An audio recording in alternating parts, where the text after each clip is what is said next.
Welcome back, or welcome to the It Factory presented by Zayo. I'm your host, Yogi Roth, and I'm so excited for today's episode. It's one of the world's leading high-performance psychologists, Dr. Michael Gervais. He's in the NFL for over a decade. He's worked with numerous Olympians, professional athletes, and he's got a great lens on what it's like to go through the mental side of high performance. We punch up to his office here in LA. I think you'll love it. Gosh, that's a great question. I don't know if I've ever been asked that. Like, what is the It Factor? The It Factory is back for season 2. Last season, we explored what the It Factory is, who has it, and how they got it. This season, we still seek to answer the same questions, but with a new cast of characters.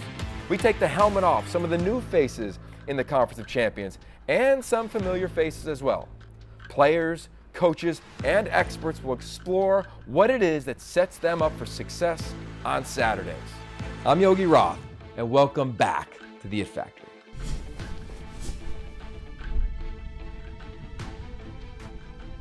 Fired up to be back here in your studio. I was here on your podcast. Check it out, Finding Mastery. It's amazing. Michael Gervais.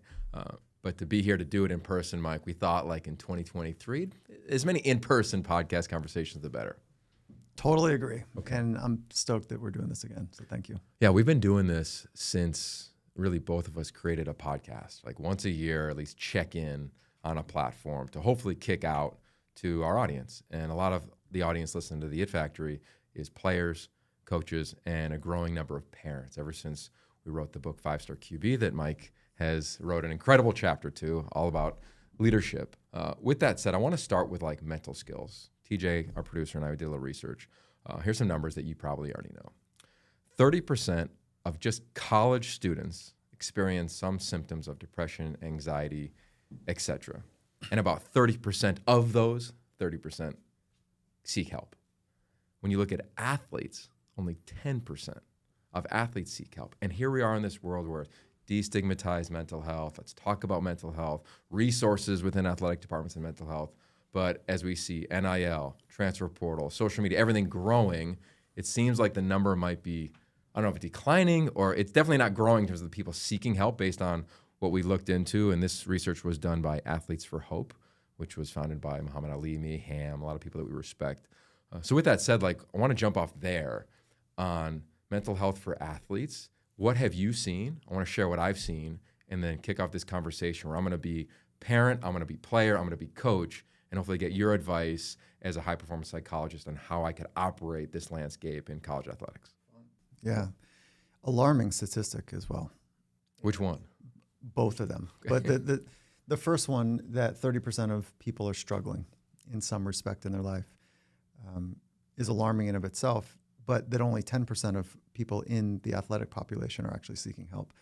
And we know that from another way into the conversation is that one of the capabilities that allows athletes to be great when the lights are on is that there is an overestimation of their skills and abilities. So writ large, athletes overestimate their skills and abilities. So that's kind of like a good thing, right? Because like I got big dreams. That's right. Yeah. And then the overestimation of my internal skills and abilities allows me to, in practice, believe that I can do it in games. And so when the delta might be the difference between the skills from the practice squad to the actual squad, there might be a significant skill deficit. Yeah. But the internal belief and the overestimate that I can do something amazing is an asset in this respect. That is also probably playing forward in the not seeking for help. So an overestimation that I'm good, cuts both ways. No, I'm okay. Like everyone feels a little depressed or whatever. But I can't show it. I can't talk about it because of the social aspects of the definition of being a man, as well as the overestimate that I'm okay. Yeah. So it's probably multifactorial. And amongst other variables that are at play here, but those are at least two of them that perk for me. Okay, so I was just at the Heisman in December. Caleb Williams, of course, won it from USC. You've been around him at the Elite 11. He had a line that I think will be remembered forever, which was, quote, I was taught by my coaches to look in the mirror and like the man looking back. you recently said on one of your podcasts, your AMAs, was that Marshawn Lynch would strip himself naked, look in the mirror, and be like, do I love what I see, who I see? I wonder, like, the conversations you're having with athletes now, do you think they like the man looking back, let alone love what they see in the mirror based on what you just referenced? What age are we talking about? College. Yeah. I call it like 17 to 23. You know, it's writ large. It's hard to take a broad stroke and say yes or no to that.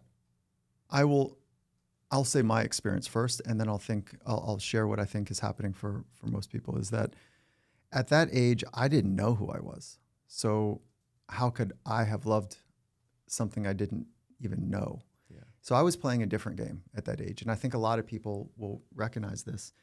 In that college years, we're trying to figure out, we're still in the game of identity. From a developmental psychological perspective, we're still trying to sort out who we are.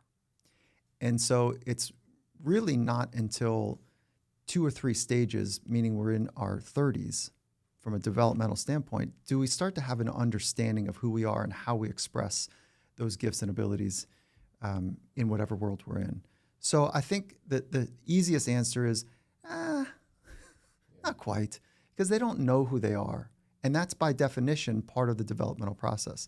Now, the second lens is that right now, different from when I grew up, is that everything that I did was not on public display. All of my friends didn't know if I was included or not included. Social media wasn't a thing. We would wait 6 weeks to 8 weeks for a video to drop to be able to see what was happening in my sport, which was surfing. So we'd have to wait 2 months, sometimes 3 months, to see what the cool kids were doing, the pros were doing. And so our stuff was never public. Theirs was barely public.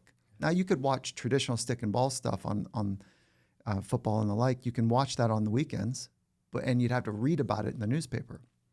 So it's dynamically, obviously, very different.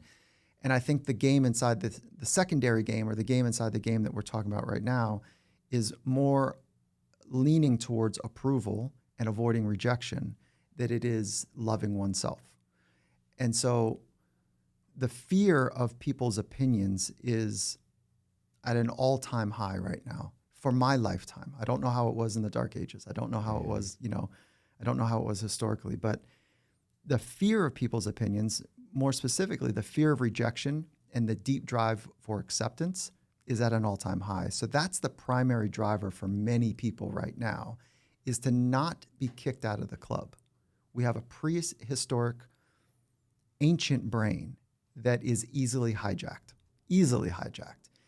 And the brain is trying to fit socially for survival. Yeah. So if we don't fit socially, it's likely we don't survive well. And if you add on top of that, that athletes, especially in your world, the college athletes that are exceptional at what they're doing and being scrutinized by the availability of media and the publication of social media, that level of forced ranking, scrutiny, inspection, commentary about one's skills and abilities, we're not ready for that. And that is such a loud variable in one's progression to become themselves, because remember, go back and map it, that this stage in college is really marked by identity. Who am I? And you've got the world commenting on who you are based on what you do. So there's a confounding variable that is pretty radical right now. And in some respects, I think about what success would look like for the next generation of kids, or this generation right now. Yeah. Tuning down the external noise and turning inward to understand the inner world that they're wanting to create is going to be a massive leverage.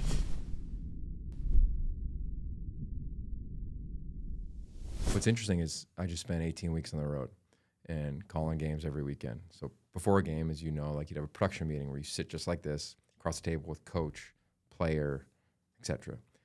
I talked to more players this year in this setting about mental health than I did about X's and O's, dramatically more, let alone on the field after practice.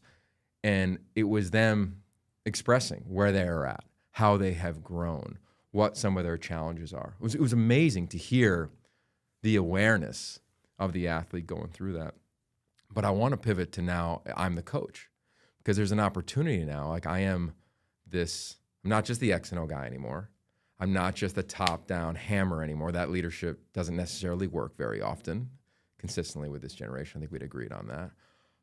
But they have to have the ability to unlock certain things for these players. And I think coaches are struggling with that. So what would you say to that if a coach came into your office like, dude, how do I unlock that? Because I know how important and critical it is for the players and everything they're going through in their external world, as you said. As a sports psychologist, fortunate to work with some of the most extraordinary coaches and athletes and performers. When I first entered the field, I would ask coaches, like, how important is the mental game? And I would ask them that, like a blanket statement. Like naively, I didn't know what they thought about it. I knew that it was important for me, and as an athlete growing up.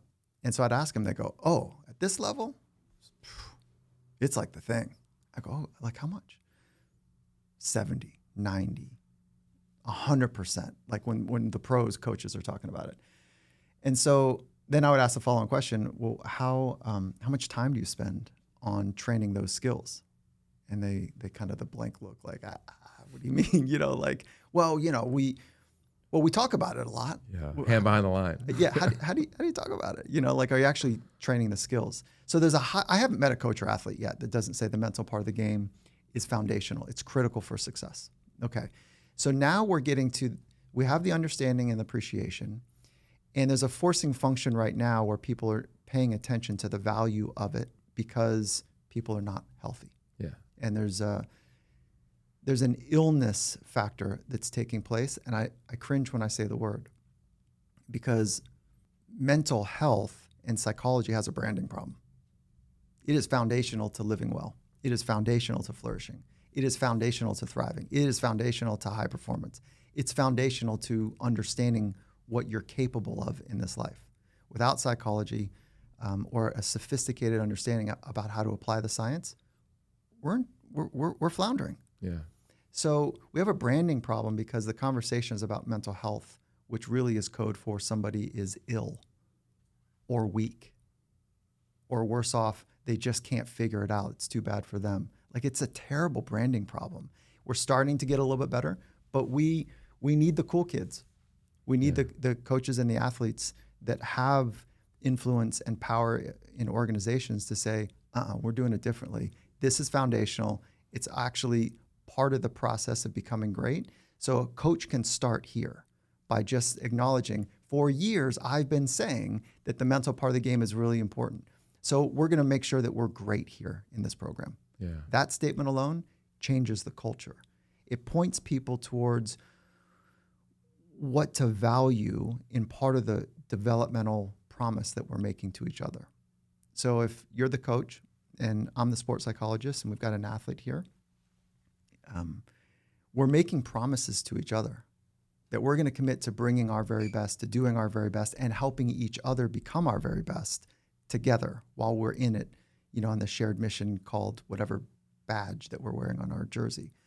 That promises that we're making will involve the psychological and emotional part of it. And if we're not being honest with it, we're playing a different game. We're playing an outcome game. We're playing a game of money and numbers and approval, and we're playing a different game. Yeah. Whenever I talk to coaches, I think the majority that I'm around, like they are aware of how critical, as you said, like mental skills are. Yeah. And you said a quote to us at Elite 11 maybe 5 years ago, and I've told you this. It totally made my life made sense. You said, optimism is at the core of resilience. Mm-hmm. And I was like, oh my God, my whole life made sense that day. Yeah. Because it was like, okay, no longer is it, hey, Yogi's always so upbeat, so positive. It was like, oh no, resilience. Yeah, that's why I'm so optimistic. I say that of like, coaches need to train resilience. They need to train that skill because it is one. What's an example? How do they do it? So let's be really clear. The first order of business is to create air cover and to value it. So when a coach says that changes, like I said, the culture. Yep. So people understand like, oh, okay, this is how we're going to do it here, yep. Right? It matters. And then they need to make it believable because they're practicing. So it's not something that those kids over there do. It's not something that happens in a poorly lit room and a comfy couch. Yeah. That's not where psychology only happens. It can happen there, but it's way more dynamic than that. Okay, so those are the first beginnings. And what I just am suggesting subtly is that the coach is living it. They're working and practicing on developing those skills for themselves as well. Yeah. And the third element is to make the skills very concrete. So what I mean by that, psychology is invisible. We can't see thoughts. We don't know how much they weigh, where they go. Just like gravity, we can't see gravity. We don't know how it really works, but we see the artifact of gravity. We see what happens when something's falling. Yeah. We see how gravity, the impact gravity has on us all the time. Same with psychology. We can't see thoughts, but we can see the artifact. We can see the consequence of thoughts. And that is physiological. Okay, so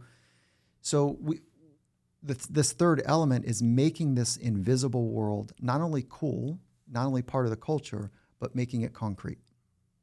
And when we can make it concrete, it means that we are demystifying this taboo experience about psychology. And we're saying, to your point earlier, optimism. Okay, great. So you mean that that's related to resilience and mental toughness? Oh, that's something we can also train? By the way, optimism is only trained. We're not born optimistic or pessimistic as best we can understand. So yeah, that's a trainable skill. Great. How do I train it? This is how we make it super concrete.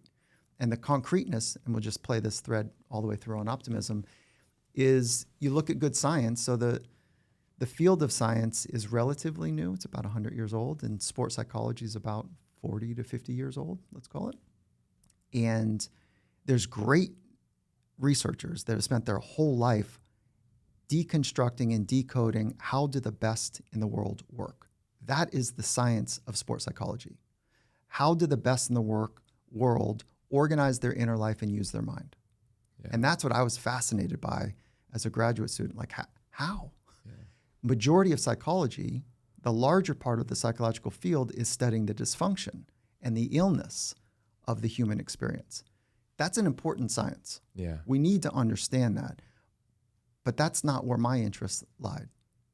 So that smaller percent of the people studying human flourishing, call it sports psychology, is going to make these things incredibly tangible because athletes are concrete. They want to see and feel something that's real. They're attracted to that. And so how do you train optimism? Coming out of University of Penn, a very simple practice, 3 amazing things. So become the researcher of amazing. You say, well, what does that mean? You wake up in the morning, and there's good science that I'm anchoring to. You wake up in the morning and you are going to train a part of your brain that is less developed by default than the majority of your brain is to scan the world and find all the dangers, all the threats. Yeah. So it's a negativity bias. It's to find the dangers in the world. The research of amazing is to wake up in the morning and find all the things that are amazing. Yeah. Okay. So you go through your day, you make a commitment to yourself, a promise to yourself, like, I'm going to train that part of my brain. I'm going to scan the world and find amazing. And when I experience it, I'm going to go, oh, okay, this is one. I got one. And then later at night, you're going to bookend this process by just writing it down. Got it. It's a sentence. This is what was amazing. I got to see my friend Yogi today. And then in brackets, you write the emotional component of what made that special. And that's it. Wow. And according to science, if you can do 3 in a row, it changes people. Yeah. It stabilizes. If somebody comes into, people that came into that study in particular that reported to be depressed prior to this 7-day intervention of the researcher amazing, it stabilized their depression. 7 days. Wow. Stabilizing depression. That's better than psychotropics. That's better than many of this cognitive behavioral training and therapy results that we see.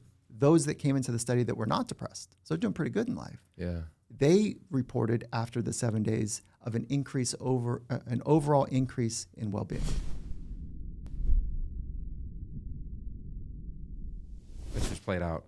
I'm a wide receiver coach at the University of Utah, right? And we have a meeting before practice, like you've seen when you were in the NFL for a decade plus. Hey, what's one thing that's been amazing so far today? That's exactly. Oh man, I got to see my kids this morning. I took them to school, or I had a great English class, whatever it was. My girlfriend and I are thriving. I had a great FaceTime with my mom. And you want to make it really specific. And then to your point, so you want the athlete or the coaches. Say this is a coaching process. Yeah. So let's go up one level first. Is that coach makes it cool, makes it part of the culture, and makes it concrete. Yep. How's he going to make it concrete? Well, the head coach doesn't need to understand what I just said about the researcher of amazing. But the head coach would say, I want our team to be pessimists. No coach has ever said that. Ever. No coach has ever said, I want us to be cynics. I want us to believe that the future is going to be shitty. I want us to believe that it's not really going to work out. No coach ever says that. Yeah. So inherently coaches go, oh yeah, I want us to be tough. I want us to roll with it. I want us to figure it out. I want us to be scrappy. I want us to basically believe the future is going to work out. So let's keep applying. I want us to believe in the future, that the future is compelling. That's all springs from optimism. Yeah, totally. Okay. So the coach is going to make it, again, super concrete by practicing, by first understanding like, what psychological skills do I want the people in my club to own, to have a command of, to be practicing? I bet you optimism is at the top of that list, but they might not know that word necessarily. Yeah. So that's why you bring call it a sports psych. Okay, you call a sports psych to be part of your roundtable. Hey, head coach, love what you've done for men for a long time. And if you don't have a sports psych at your roundtable, look around and ask yourself who is holding the space that a highly skilled sports psych can do. And if it's one of your assistant coaches, like, I don't know, they're probably better at X's and O's, than they are on the science of psychology. So have them on your table, your round table. And then what they do is what we did at the Seahawks, let's say, is I would train the coaches on what these core psychological skills are, and then the coaches train the athletes. Yeah. So old sports psychology, 20-some years ago, 40 years ago, was a head coach would say, hey, the mental part of the game is really important. Hey, sports psych, can you work with one of my players? Okay. Which player? Well, it's the one that can't quite get it done on game day. Oh, you mean the one that has high talent, but everyone recognizes kind of is over anxious during games? And the first book in sports psych written by Dr. Ogilvy was called A Solution for Problem Athletes. Actually, it's something about problem athletes. I don't have the exact title. And he was a mentor of mine. He felt so badly about that he was calling them problem athletes. Yeah. And he's like, I hope I didn't put us back 10 steps, because they're not problem athletes. They just didn't have the tools. Yeah. Make it concrete. Okay. So great stuff. So if I'm a coach, I'm listening to this and I'm like, okay, I can create the air cover. I can create optimism. I can talk about amazing. I got my tools. Now, welcome to the world of 2023. Oh, about 2,000 players in the transfer portal. I can dip into that thing every time. And from my lens, I wonder how coaches are viewing their relationship with athletes. Because if I'm your coach and I recruited you, Mike, out of high school here in Southern California, and I recruited you for 3 years, you came to this university, I've trained you, and then you dip on me. Now everybody's dipping. A lot of guys, the vernacular in college athletics is, I'm going to go check out my quote unquote portal value. So if I'm a coach, I'm like, everybody wants to go jump in the portal. I don't care about you anymore. This is not new. This is not new. Well, I think the amount of players that are doing it, 2,000 players. Well, okay, so this is what I mean by it's not new, is that what percentage of marriages are making it right now? 50%, right? 50%. What it is? Yeah. That number's never, I feel like that's the number I've always heard. Yeah, right. Okay. Yeah. So that means that 50% of the time people are making a promise. Yeah. Let's do this thing. Let's have a great life together. Yeah. And then within a handful of years, something else comes along that is better for them. They've made a decision that something else is more attractive. Traditional psychology might study why things go sideways in relationships, and then sports psychology would study why things work. Okay, just as again, basic premise in the two disciplines. It's not quite that clear always. So what is it about the relationships that work? What do they do? They invest in each other. Yeah. They create a compelling future. They understand the relationship that they want to have, and they work toward it daily. So the relationship is at the center of marriage, right? But it's the way that you allow and create and support and challenge the other person to become. And those are the relationships that stick. And so if the athlete and the coach is a relationship, and the coach and athlete haven't created that shared vision that's compelling, and they haven't made the promise to each other and backed it up almost every day, and work that relationship, then of course that's something that looks better is going to be really attractive. And so we in sports psychology, we talk about mental skills training in this way: is we front load the training so that when we're tested, we have what it takes. I feel like what's happening now is, like, to use the analogy of what you said of marriage is not working, like in college football, like the marriage worked because if you left, you had to sit out a year. That's right. Right. And you never necessarily got like a sweet deal to go to another school.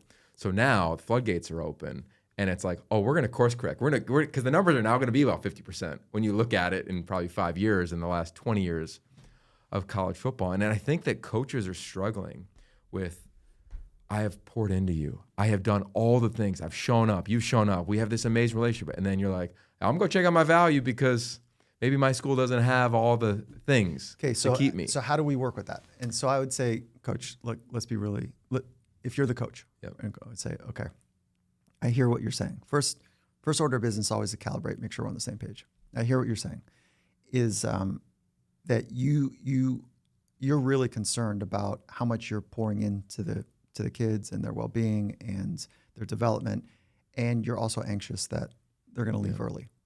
It's okay. What do you want for the kids? You say, I want the best for them. That's okay.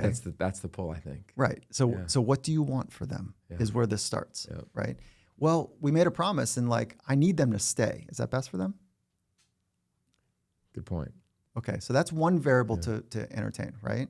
Like, is this, if let's flip roles for a moment. Okay. And you are my dad. Okay. And I say, Dad, I got an opportunity. Coach wants me to stay. I got this opportunity to make millions on this other side. I got this other opportunity. You would say to me, you'd say, yeah, I want what's best for you.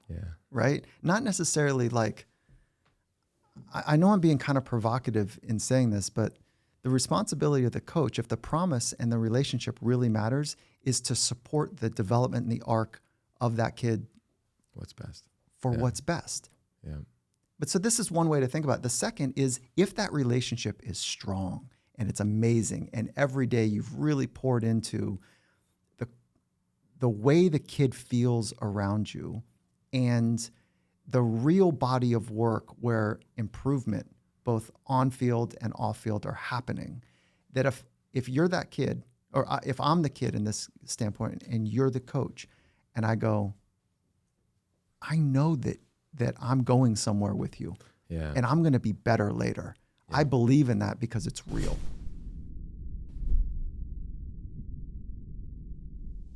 Let's flip it to me being a player, right? So now I'm a player and I'm living in this world that I can get paid in NIL, which name, image, and likeness for those who are living under a rock on this podcast, or you can transfer.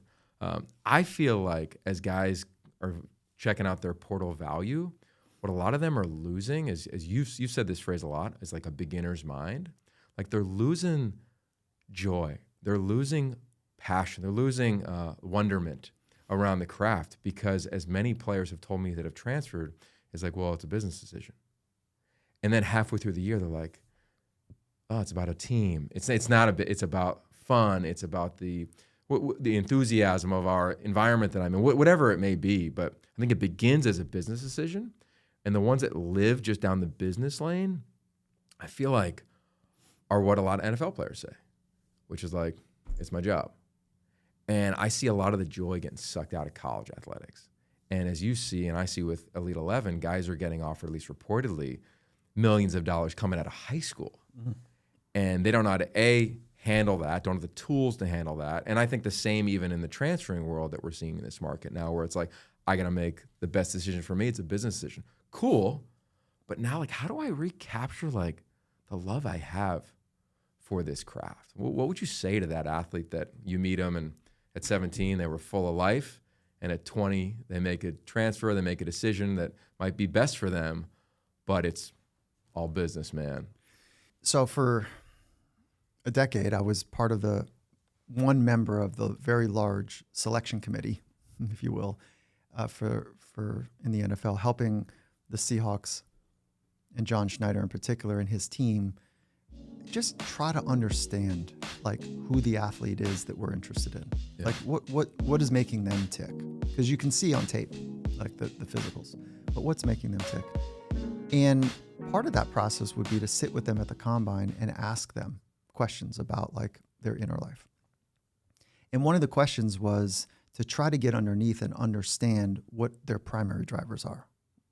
What is their purpose is one way to think about it. And another is like, what is their core motivations?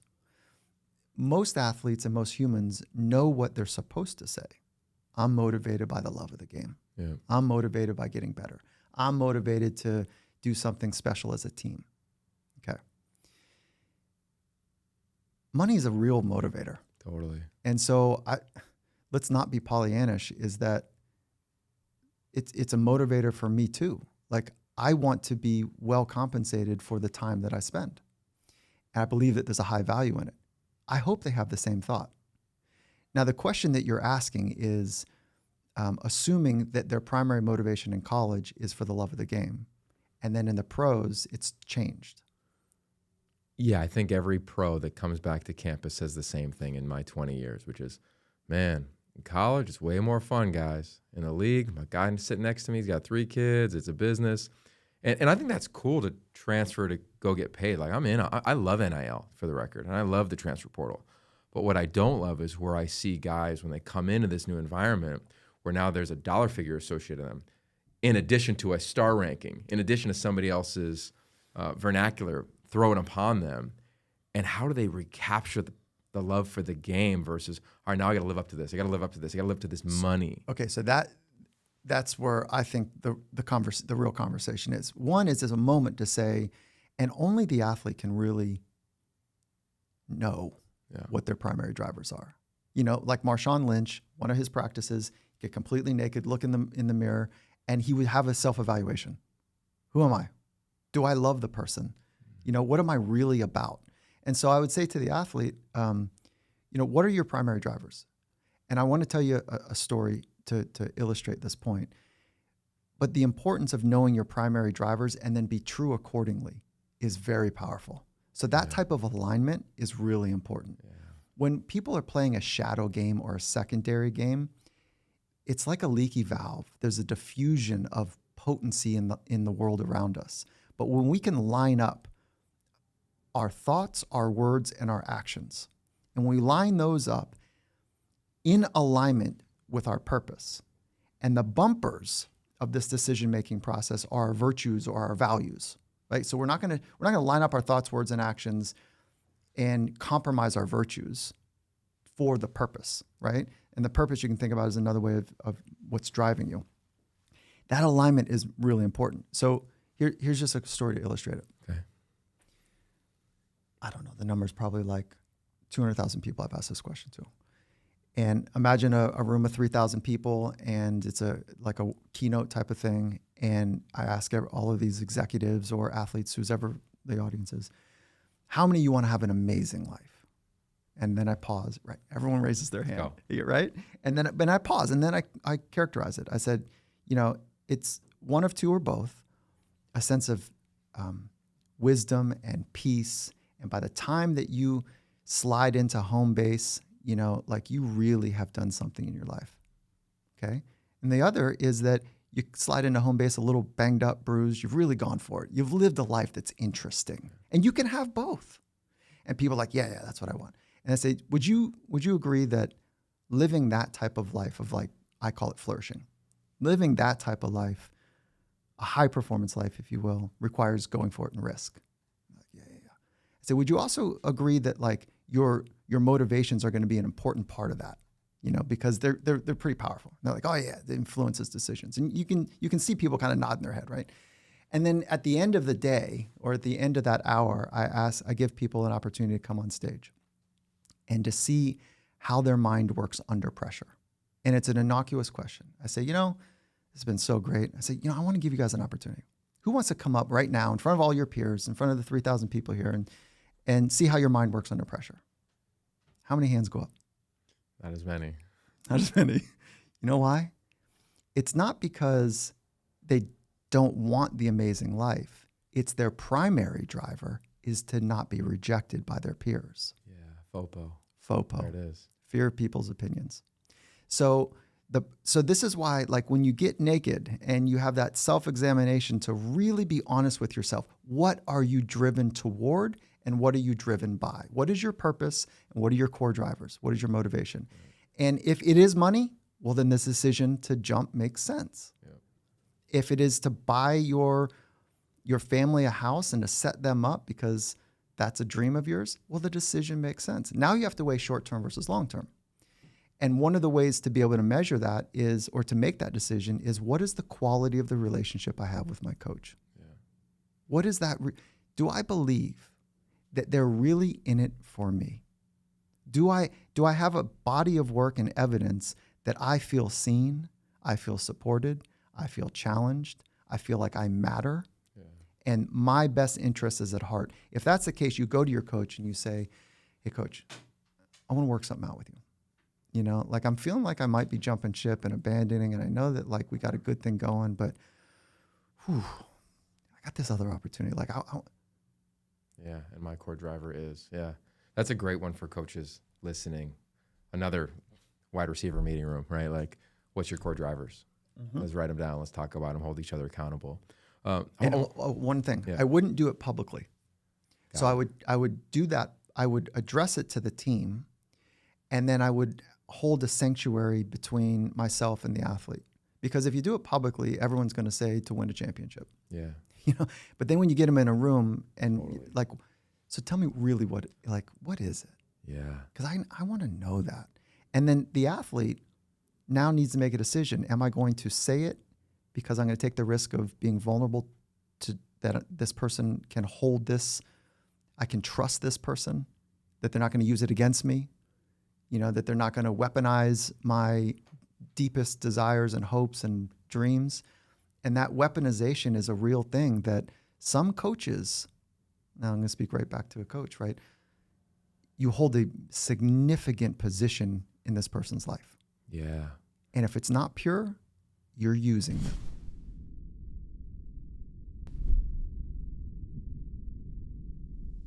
I've heard from so many parents. I just spoke at the Elite 11 Academy, which is like junior high, 200 quarterbacks, their families, like right around the corner here in Southern California. And it was amazing to be in that room. Totally different than the room was a year ago. I'm in there with players who are wearing their own branded gear. And it was cool because the kid was like, yeah, dude, this is sweet. I'm not selling it. I designed it myself. Like, the framework of athletes is different than it was just 12 months ago. And I just came from the national championship game and watched Georgia, TCU. And I was at like one of the big hotels afterwards, and I saw all the parents of players who I love. Like, who doesn't love a good parent, right? And they all had their players, their sons' jerseys on. Been going on forever. And it hit me as I was preparing to talk to you. Like, well, not only are the parents invested, of course, that's never going to change, but now they're also like managing some of these players' careers. Now they're also saying, hey, because they've heard from an expert, I got to grow my son's social media, but we also know the dark side of that social media. But if we want to hit it in the NIL game, then we got to grow that thing. And I think for parents, from talking to them, like, hey, like, I'm in this weird world of everything from money, transfer, recruiting, NIL. Should I hold my kid back a year in junior high so he could be the big kid? Like, those are real hardcore discussions. And I'm like, how can we help them? Like, how can we give them one or two things to think about? Because they're trying to navigate a world that, like, there aren't a lot of tools for it. They got your podcast, they got 5-star QB, I'm sure they got a couple other things, but there's not like a laundry list of resources. Because what was happening while you're asking the question, I was like, God, thank God that you've got your podcast as a resource for this community. Like, so that's cool that you're doing this. And I think I want to make sure I'm saying this clearly, is that my view of coaches is that they were attracted to the profession earnestly. They want to help. My view of parenting is they want their best for their kids. My view of athletes is that they are wanting to become their very best and be part of something special and have a future that they can believe in that's amazing and compelling. So I have a benevolence about how I think about this community. I also have a side of me that's seen other things as well that goes, there's exceptions to these rules. So to the parent, I would say the first question I say to you as the parent, I say, what are you getting out of taking this role with your son? They'd probably say, if they're the manager, I'm protecting them. I'm looking out for their best interests, most would say. And then I'd want to double click. I'd say, right, yeah. What are you also getting? And because early on, when an athlete is exceptional, adults treat them differently. So there's a foreclosure of their identity that takes place. Child actors. Yep. It's same with sport. Yep. You got a 13-year-old tennis player that is like the next hope in this community. They're whooping the adults. They're like the whole thing, like they're treated differently. So there's a stunting that happens there. And some parents are like, listen, sport is just really cool for my kid to figure out something. Like, I don't know. And they're not invested in the same way that some of the parents maybe that we're talking about right now are, the ones that want to be managers. And so I think it's really important as a moment to the parents to say, what are you getting? What is the gain that you're getting from taking this role? Of all the things that you could do in your life. And the easy answer is like, I want to protect my kid. Okay. So let's use the protection analogy one level deeper. And if we're talking about a shield, right? Like I'm thinking about armory and the shield. Do you have the biggest shield, as a manager? Or would maybe a really exceptional manager that this is all they've done, would they be a better shield? So that's a decision to make. Is like, am I the best qualified in the role that I'm wanting to step into? Because my kid is counting on me to make this decision. No, I've been talking to a bunch of parents whose children or their sons are the best player, right? Whether it's the NFL, like Lisa McCaffrey would say this about Christian, or parents of college quarterbacks that we know would say this about their kid. They're like, we go into a game and we see all the jerseys in the stadium. We have so much anxiety and we have no clue how to manage it. Because we feel like their performance will impact us because we love them. Like we're partly afraid of what's going to happen. We don't really know how to manage ourselves. Anxiety's overflowing us. And we know it's not about us, but it's still happening. That's cool insight. That's a really cool insight. And this again points back to why it's so important for all of us to do our work. Yeah. And one of the principles that I think is really important for parents is that our job is to help our children flourish, to leave the nest and fly. And if we're not careful, we clip their wings early by being over-involved. And it's a dangerous proposition to be distant and to be overcommitted. Like there's no clear roadmap in how to do this. So I don't pretend to have an answer, but I can give you an analogy of two strong trees. And when one tree has deep roots, strong trunk, and the other has the same, the branches touch with each other. And that's a healthy relationship. The other is that when the roots grow too close together and the trunk is infused with the other trunk, that the branches don't fully flourish. So enough space, enough aeration between the two people is foundationally important. So I share that perspective as well, is that there is space in here to make mistakes that's important. You said that this year for you is the year of play. A decade ago, you and I were in the ocean here in SoCal, and you inspired me with the idea of like, hey, let's create a word for the year. You remember the word we chose? I don't. Okay. It was go. Oh, we both committed. Yes. We're like, we're going to go. right? And ever since then, like I've been tracking it for a decade. This would be year 10 of that. And I know you've been doing one with your community of Finding Mastery. So yours is play. What's like your main activator for play? Spontaneity. So freeing up myself so that I can be fully spontaneous. And so there's a buoyancy for me when I talk about play. And I also want to be playful in serious moments as well, like intense moments. I naturally am intense, and it served me well, but I want a counterbalance and a counter rotation to be more buoyant, to be, the image is like, have more space. So there's a widening of the playground that I can have fun in inside of myself. And so spontaneity is what I'm looking for. Yeah. A Navy SEALs operator of Team 5 said to me, when something, and he was completely serious, Pete Nashak, I love you. He said, when something matters to you, you'll do whatever it takes. That changed me. And I was like, yeah, that's it. And so that this matters to me. And so I'm going to put in the work. All right. I call this my final 5. 5 final questions. First thought that comes to mind, and away we go. Okay. Cool.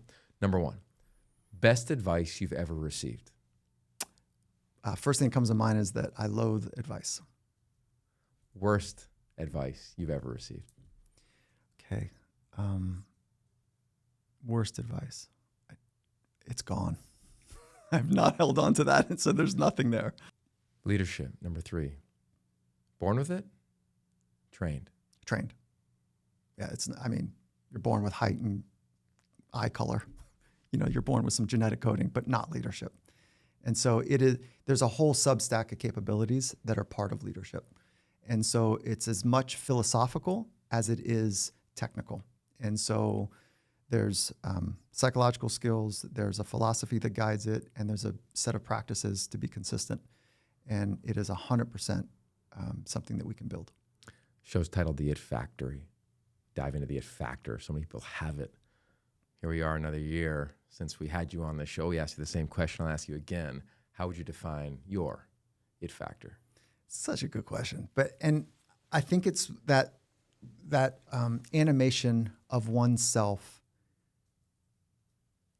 that is expressed in the present moment that is fully authentic. And so it's not somebody that walks in and is like preempted how they want to show up. I'll go back to the word spontaneity, but there's being on time with the unfolding present moment. And when somebody is in that space, which is incredibly rare, and we just recognize it, like there's something special about that person. You know what's special? They're fully, authentically present in the unfolding moment. And from that place, others recognize that how rare and special it is. And we call it the It Factor. I've borrowed this question from you. You utilize this question. So I'm going to ask you this question as the final one. Finish the sentence. You know the question. It all comes down to, yeah. This moment, the unfolding nature of this moment, it all comes down to how you and I, in this case, are co-creating this moment. Yeah. And the present moment is the easy answer for me. And then I can also get totally down with it all comes down to love. It all comes down with experience. So it's those 3 that tend to hang with me for that question. So the unfolding present moment, the experience that is taking place, and the virtue of love that I want to make sure is part of how I'm operating. So for me, that's it. That's good, man. So many things to continue to ask you about, but we're not going to, because the end of this episode of the It Factory. But Mike, thanks for allowing us into your studio. Check out Finding Mastery for all those that haven't. I'm sure they already are listening to it. I hope they are. I know you got a book coming out. I do. 2023. Harvard Business Review. It is on the science and application of what I think is one of the greatest human constrictors of potential, which is this obsession about worrying about what other people think of us. Cannot wait to have that in my hands. And when it comes out, let us know. Bring it back on the show if you have time. We're not getting off this podcast until I say thank you for the generosity to support and challenge me to stay the path of sharing the ideas publicly. And so it's been loads of fun and in unimaginable ways to have this podcast. And this happened because of you. So I want to say thank you, brother. Yeah, bro. Back in the day, the space between. The space between. All right. We're out of here, man. Thanks, bro. See you in the water. Appreciate you.